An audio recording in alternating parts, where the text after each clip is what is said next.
৩ দিন আগ পর্যন্ত বা ৪ দিন আগ পর্যন্তও কিন্তু মানুষের মধ্যে নানা রকম শঙ্কা, ভয় এবং অনিশ্চয়তাও ছিল যে নির্বাচনটি হবে। হলেও কি আগেই ফলাফল নির্ধারিত কিনা? এই যে এনসিপি জিতে গেলেন বা এনসিপির আরেক নেতা নাসিরুদ্দিন পাটোয়ারি হেরে গেলেন, মানে শক্ত প্রতিদ্বন্দ্বিতা করলেন। এটা কিন্তু জামাতের ভোটের কারণেই। আমরা যাদের বলি আলোকিত মানুষ, যারা আপনি শিক্ষার কথা বলছেন, সামাজিকভাবে যারা প্রভাব বিস্তার করতে পারেন রাজনৈতিকভাবে, আর্থিকভাবে, তাদের একটা সাধারণ ধারণা যে তারা সবসময় মধ্যপন্থী দলগুলোর সঙ্গে থাকেন। ঢাকায় যেসব আসনে জয়ী হতে পারে, সেই সব আসনে অনেক আগে থেকে তাদের সমর্থকদের সেখানে বসবাসের ব্যবস্থা করেছে, সেখানের ভোটার হওয়ার জন্যে তাগিদ দিয়েছে এবং অনেকেই ভোটার স্থানান্তরিত স্থানান্তর হয়েছে। করেছে।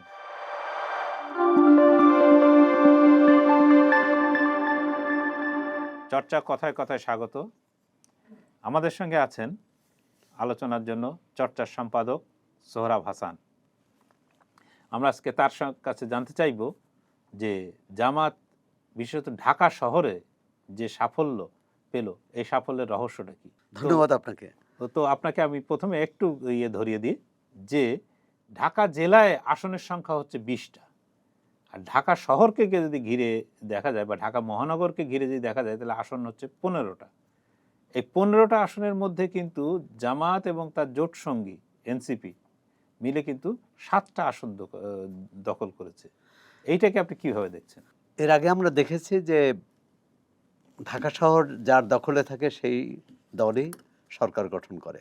বিশেষ করে ১৯৯১ সাল থেকে। এর আগের নির্বাচনগুলো তো সামরিক শাসন আমলে বা দলীয় প্রভাবে কর্তৃত্বে হয়েছে।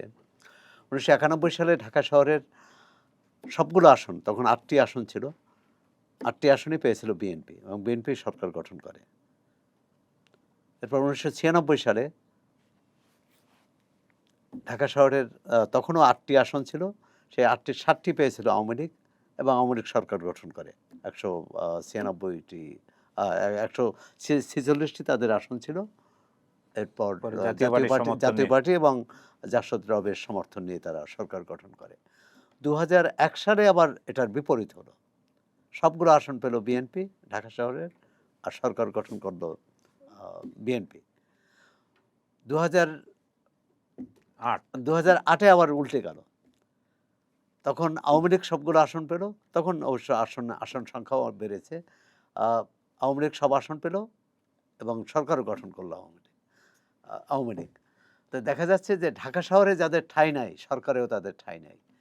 এই প্রেক্ষাপট বা এই বিবেচনাকে সামনে রেখে জামাত ইসলামী মানে বেশ আগে থেকে ঢাকা শহরের প্রতি তাদের দৃষ্টি, ঢাকা শহর দখলের একটা প্রচেষ্টা, এবং সেটা নানামুখী। সেটি শুধু নির্বাচনী প্রচার না, তার সেবামূলক প্রতিষ্ঠান, এলাকার এলাকায় মানুষের অভাব, অভিযোগ, সমস্যা, সংকট, এগুলোরকে মানে সমাধান করার চেষ্টা করা এবং সেটা মানুষের কাছে যাওয়া, বিশেষ করে শ্রমজীবী মানুষের দুঃখ কষ্ট তাদের দেখা, স্বাস্থ্যসেবা এবং তাদের আর্থিক বিষয়েও সেবা দেওয়ার চেষ্টা করেছে। জামাতের অনেকগুলো আপনি জানেন যে আর্থিক প্রতিষ্ঠান আছে এবং স্বাস্থ্যসেবা প্রতিষ্ঠান, হাসপাতাল আছে। এর মধ্য দিয়ে তারা একটা ভিত্তি তৈরি করেছে, শুধু নির্বাচনের জন্য নয়, সামাজিক ভিত্তি। এবং যেখানে আপনি দেখবেন যে যেসব এলাকায় ঢাকা শহরের মিরপুর, তারপর গুলশান এলাকায় এবং অন্যান্য এলাকায় যেখানে গরিব মানুষ বেশি, প্রান্তিক মানুষ বেশি, সেখানে তাদের অবস্থান অনেক সুদৃঢ়। আর ঢাকা শহরের আপনি বলছেন যে ১৫টি আসন। এই ১৫টি আসনে যে আসনগুলোয় তারা হেরে গেছে, সেই আসনগুলোয় তাদের ভোটের পার্থক্য কিন্তু খুব বেশি না। যেগুলো জয়ী হয়েছে সেগুলো যেরকম পার্থক্য বিএনপির সাথে তীব্র প্রতিদ্বন্দ্বিতা হয়েছে। আবার যে আসনগুলোতে জামাত হেরেছে সেগুলোও কিন্তু তীব্র প্রতিযোগিতা হয়েছে। যেমন ধরেন, বিশেষভাবে উল্লেখ করা যায় যে ঢাকা ১৭ তারেক বিএনপি রহমানের। বিএনপির চে বিএনপির চেয়ারম্যান এবং সম্ভব মানে হবু প্রধানমন্ত্রী প্রধানমন্ত্রী। এই প্রধানমন্ত্রীর আসনে এবং অনেকেই ভেবেছিলেন যে এখানে বোধহয় তেমন প্রতিদ্বন্দ্বিতা মানে হবে না, একতরফা দলীয় ভোট হবে। একতরফা একতরফা না হলেও ঠিক অনেক ব্যবধান হবে, কিন্তু সেখানে দেখা গেল 4,000-এর কম ব্যবধান। এটা কিন্তু অবাক করেছে যে সেখানে, এবং সেখানে জামাতের যিনি প্রতিদ্বন্দ্বী তিনি যে খুব পরিচিত নেতা তা নন। কেন্দ্রীয় কেন্দ্রীয় নেতা হতে পারেন কিন্তু ওভাবে পরিচিত না, জাতীয়ভাবে পরিচিত না। আর যেমন জামাতের আমির পরিচিত, যেমন নায়েবে আমির পরিচিত, সেক্রেটারি জেনারেল পরিচিত, মানে জাতীয়ভাবে পরিচিত। সুতরাং এরকম একজন কম পরিচিত নেতার সঙ্গে বিএনপির চেয়ারম্যানকে কিন্তু শক্ত প্রতিদ্বন্দ্বিতায় নামতে হয়েছে। এবং এটি যদি জামাত যদি আরেকটু কি বলে আরেকটু সেখানে চেষ্টা চালাতো, হয়তো ফলাফল কি হতো আমরা জানি না। অনেকেই বলেন যে সেখানে হয়তো ফলাফল উল্টেও যেতে পারত। আর কিন্তু জামাতের যেখানে আমির প্রতিদ্বন্দ্বিতা করছেন সেখানে কিন্তু ব্যবধানটা বেশি, 16 বা 15-16 হাজার। তার মানে জামাত ওখানে যেটি বলা হয় এবং বিএনপির পক্ষ থেকে অভিযোগ এসেছে এবং নানা সূত্রেও জানা গেছে, নির্বাচন কমিশন সূত্রেও, যেটি বলা হয় জামাতের ঢাকা দখল কেন? জামাত ইসলামের তারা ঢাকায় যেসব আসনে জয়ী হতে পারে সেই সব আসনে অনেক আগে থেকে তাদের সমর্থকদের সেখানে বসবাসের ব্যবস্থা করেছে, সেখানের ভোটার হওয়ার জন্য তাগিদ দিয়েছে এবং অনেকেই ভোটার স্থানান্তরিত হয়েছে। করেছে। এটি আইনগতভাবে তো অবৈধ না, কারণ যিনি উত্তরা থাকেন তিনি যদি ধানমন্ডিতে আসেন তিনি ধানমন্ডির ভোটার হবেন। তাই এরকম বেশ অনেক অনেক সংখ্যায় অনেক প্রতিটি আসনে কোথাও থেকে 5,000 থেকে 15,000 পর্যন্ত ভোটার স্থানান্তর করা হয়েছে বলে এই অভিযোগ আছে।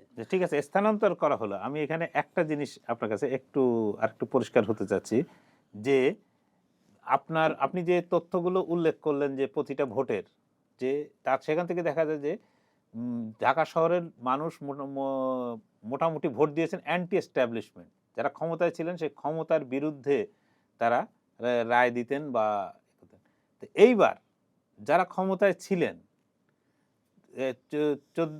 24-এর 5 আগস্টে তারা 8 আগস্ট থেকে যারা ক্ষমতায় বিতাড়িত, ছিলেন তারা বিতাড়িত, তারা এইবারের নির্বাচনে কোনো ইয়েতেই নেই, কোনো আলোচনাতেই নেই। 2 নম্বর হচ্ছে তারপরে যে 1.5 বছর যারা ক্ষমতায় ছিলেন তারা নির্বাচনের অংশীজন না। সেই ক্ষেত্রে আপনি জামাতের এই যে ভোটিং প্যাটার্নটা শহরের মধ্যে যে 7-8, এইটাকে কিভাবে ব্যাখ্যা করবেন? এটা একটা হচ্ছে আগেই বললাম যে জামাতের নির্বাচনী কর্মকাণ্ড বা নির্বাচনী প্রচার সেটি শুধু তফসিল ঘোষণা বা নির্বাচনের তারিখ ঘোষণার পরে না, তার অনেক আগে থেকেই তারা এই কাজটি শুরু করেছে। এলাকাবাসীর নানাভাবে সংযোগ এবং তাদের নারী কর্মীরা ঘরে ঘরে গিয়ে একটি সংযোগ করে, ঘরে ঘরে প্রতিটি আসনে ঘরে ঘরে যে সংযোগ মানে আলোচনা করেছে, তাদেরকে বুঝিয়েছে কেন জামাতকে ভোট দিলে তাদের কী লাভ, এসব। অন্যদিকে বিএনপি তো যেহেতু মাঠে আওয়ামী লীগ নেই, তারা নিজেদের অপ্রতিদ্বন্দ্বী মনে করেছে এবং ঢাকা শহর যেহেতু ধনী লোকের ধনী গরিব লোকও আছে কিন্তু বেশি বেশি ধনী লোকের বাস এবং বিএনপির অনেক নেতাও ঢাকা শহরে বসবাস করেন, তারা ভেবেছেন যে এটা জয়টা সহজ হবে। এমনকি কোনো বেশ কয়েকটি আসনে প্রার্থী দেওয়া নিয়েই কিন্তু তাদের মধ্যে দ্বিধাদ্বন্দ্ব ছিল। আপনি দেখেছেন যে ঢাকা 10 আর সেখানে তফসিল ঘোষণার আগে বিএনপির দুজন নেতার পোস্টার ছিল এবং বেশ সমান্তরে পাশাপাশি। একজন হচ্ছে এখন যিনি এমপি হয়েছেন রবিউল আলম, আর একজন ছিল ব্যারিস্টার নাসিরউদ্দিন অসীম। এবং সবাই ভাবছে যে এদের দুজনে একজন হবে, কিন্তু আবার দুজনেই প্রচার করেছেন, দুজনেই স্থানীয় বাসিন্দাদের কাছে গিয়েছেন, ভোটের কথা বলেছেন, কিন্তু প্রার্থিতা ঘোষণার পর দেখা গেল একজন পেয়েছেন আর একজন পাননি। ঢাকা 12-তে যেটি হয়েছে, ঢাকা 12-তে বিএনপি নিজস্ব প্রার্থী দেয়নি, তারা একজন মিত্র দলের বিপ্লবী ওয়ার্কার্স পার্টির সাধারণ সম্পাদক সাইফুল হককে মনোনয়ন দিয়েছেন, কিন্তু সেখানে বিদ্রোহী প্রার্থীকে তারা বসাতে পারেনি বিএনপি। আর সেখানে ইসলাম নীরব। সাইফুল ইসলাম নীরব তিনি তিনি প্রতিদ্বন্দ্বিতা করলেন, তাকে বহিষ্কার করা সত্ত্বেও তিনি ফুটবল মার্কায় আহ, প্রতিদ্বন্দ্বিতা করলেন।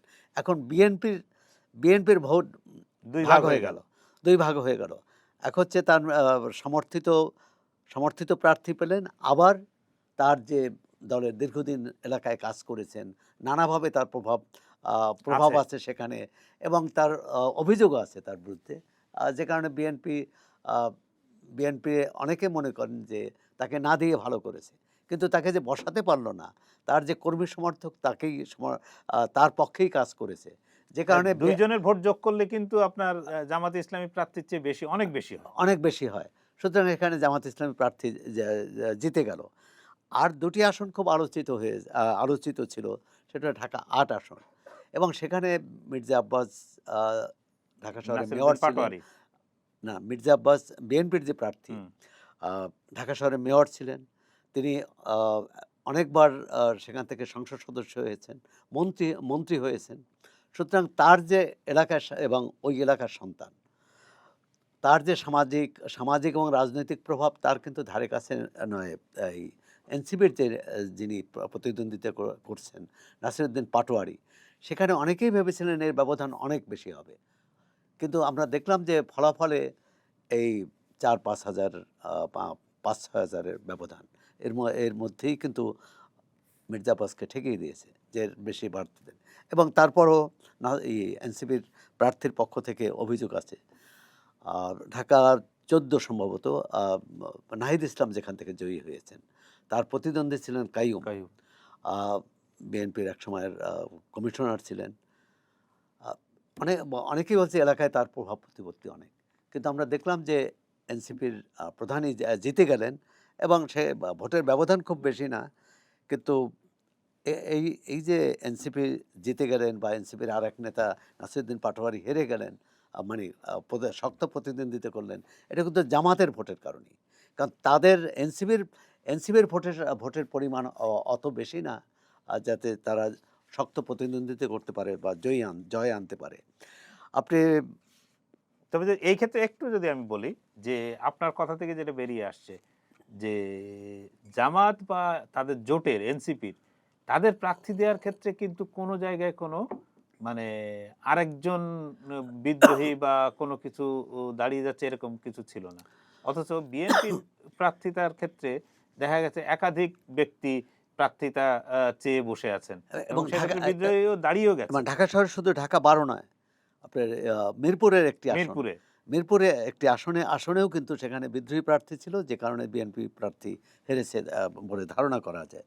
এটি হচ্ছে যে জামাত ইসলামের যে সাংগঠনিক শৃঙ্খলা, এবং এই ঢাকা আসনে কিন্তু জামাতের একজন প্রার্থী ছিলেন, যিনি আমাদের এখানেও এসেছেন আহ, এই আলোচনায়। আর তাকে যখন দল সিদ্ধান্ত নিয়েছে যে তাকে বাদ দিয়ে তার মিত্র এনসিপির জোটের প্রার্থীকে দেবেন, তিনি মেনে নিয়েছেন। কিন্তু বিএনপির প্রার্থী অনেক জায়গায় মানেন। অনেকগুলো বিএনপি যে আসন পেয়েছে, অবশ্যই এটি ২/৩ আসন, এবং এত এত বিপুল সংখ্যাগরিষ্ঠতা নিয়ে বিএনপিও কখনো আসেনি। কিন্তু তারপরও অনেকগুলো আসনে হেরেছে নিজেদের কন্দলের জন্য। তো আপনি যে আপনার তথ্য থেকে বলি যে ৪,০০০-এরও কম ভোটে জিতলেন তারেক তারেক রহমান রহমান। এবং ঢাকা ১৭ আসনে ধরা হয় যে এখানে বাংলাদেশের সবচেয়ে উচ্চশিক্ষিত ধনাঢ্য ব্যক্তিরা মোটামুটি থাকেন। মানে যে এলাকায় গুলশান বনানী এই এলাকায়। পাশাপাশি যদি এও বলি যে এই এই গুলশান বনানী শুধু না, সারা ঢাকা শহরের ভোটিং প্যাটার্ন কি মানে এই যে মধ্যবিত্ত, উচ্চ মধ্যবিত্ত এদের ভোটিং প্যাটার্ন কি তাহলে চেঞ্জ হচ্ছে? তারা কি একটু মানে জামায়াতের উপরে বেশি আস্থা রাখতে আমরা আমরা চাচ্ছেন? আমরা যাদের বলি আলোকিত মানুষ, যারা আপনি শিক্ষার কথা বলছেন, সামাজিকভাবে যারা প্রভাব বিস্তার করতে পারেন রাজনৈতিকভাবে, আর্থিকভাবে, তাদের একটা সাধারণ ধারণা যে তারা সবসময় মধ্যপন্থী দলগুলোর সঙ্গে থাকেন। আওয়ামী লীগ বা বিএনপি, কখনো আওয়ামী লীগ, কখনো বিএনপি। ৯১ সাল থেকে কিন্তু আমরা সেটা দেখেছি। কিন্তু এবারেই কিন্তু একটা পরিবর্তন হলো। বিশেষ করে ঢাকা শহরে এই ১৫টি আসনের ভোটের যদি তারতম্য দেখেন, ভোটের ব্যবধান দেখেন, আর সেটি কিন্তু এই ৩ থেকে ৫,০০০, ৭,০০০, ৮,০০০ বা সর্বোচ্চ ১৬,০০০ এর মধ্যেই সীমাবদ্ধ। অর্থাৎ ২ পক্ষের কেউ জয়ী হয়েছেন, ৫টিতে জামাত জয়ী হয়েছে, এর অর্থ হচ্ছে যে ৭টিতে জামাত জয়ী হয়েছে, এর অর্থ হচ্ছে বিএনপি ৮টিতে জয়ী হয়েছে। কিন্তু জয় পরাজয়ের আসনেও যেমন কাছাকাছি, ভোটের সংখ্যাও কিন্তু ব্যবধানও কাছাকাছি, এবং এটি কিন্তু আ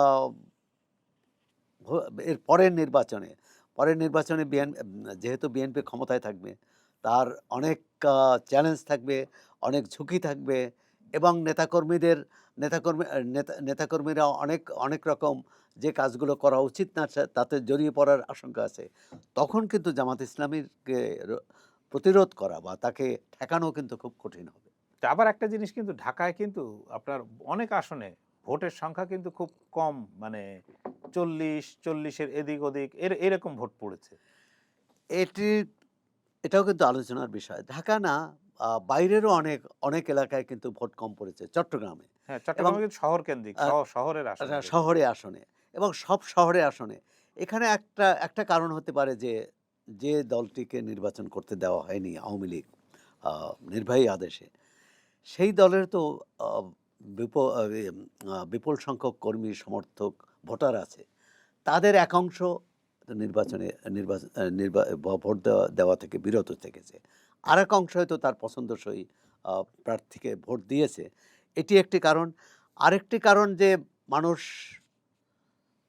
নির্বাচনের ৩ দিন আ আগ পর্যন্ত বা ৪ দিন আগ পর্যন্তও কিন্তু মানুষের মধ্যে নানা রকম শঙ্কা, ভয় এবং অনিশ্চয়তাও ছিল যে নির্বাচনটি হবে। হলেও কি আ আগেই ফলাফল নির্ধারিত কিনা?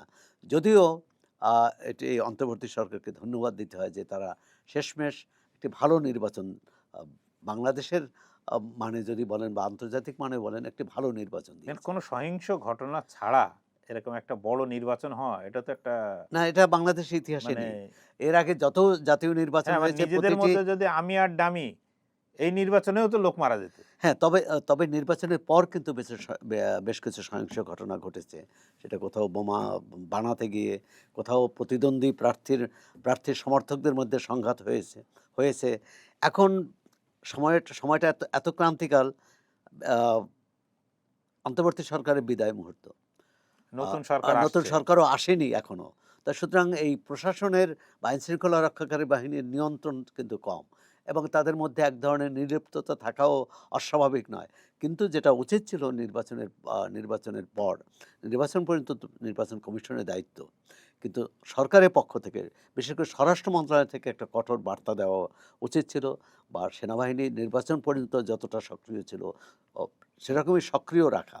তাতে হয়তো এই শান্তি শৃঙ্খলা রক্ষাটা সহজ হতো, সংঘাতটা এড়ানো যেত।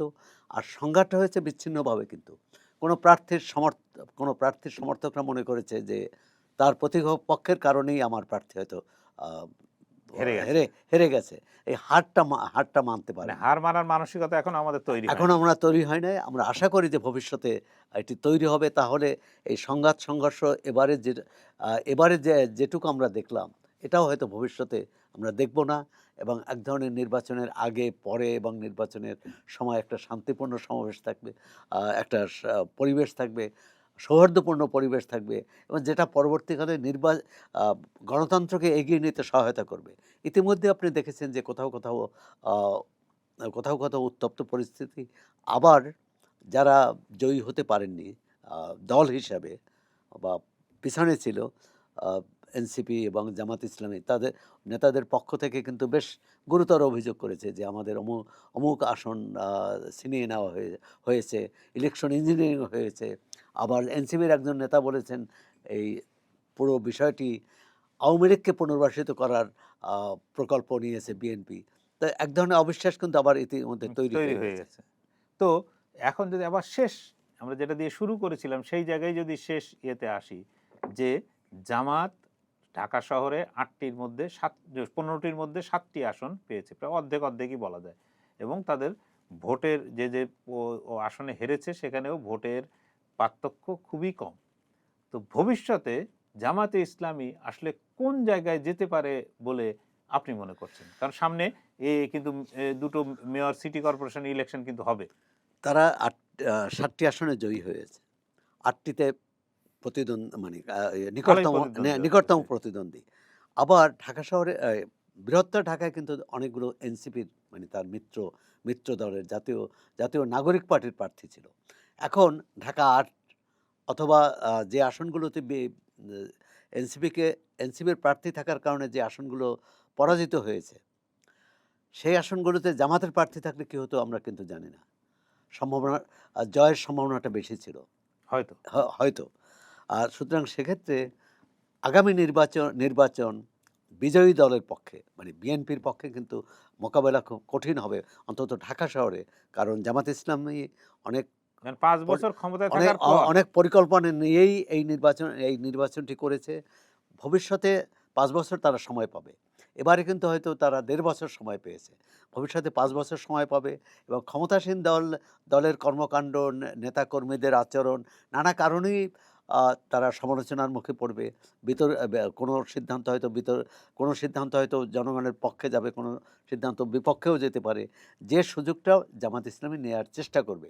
অর্থাৎ তাদের নির্বাচন হওয়ার পরদিন থেকেই কিন্তু তাদের আরেক ধরনের নির্বাচনের প্রস্তুতি শুরু হয়ে গেছে।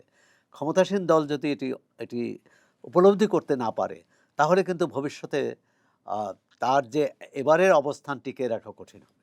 ধন্যবাদ আপনাকে। চর্চা কথায় কথায় এখন এ পর্যন্তই। দর্শক, আপনারা শুনলেন চর্চার সম্পাদক সোহরাব হাসানের মতামত। আমরা জানতে চাই আপনার মত। চর্চার ফেসবুক পেজ এবং ইউটিউব চ্যানেলের মন্তব্য বিভাগে আপনি আপনার মত জানিয়ে দিন।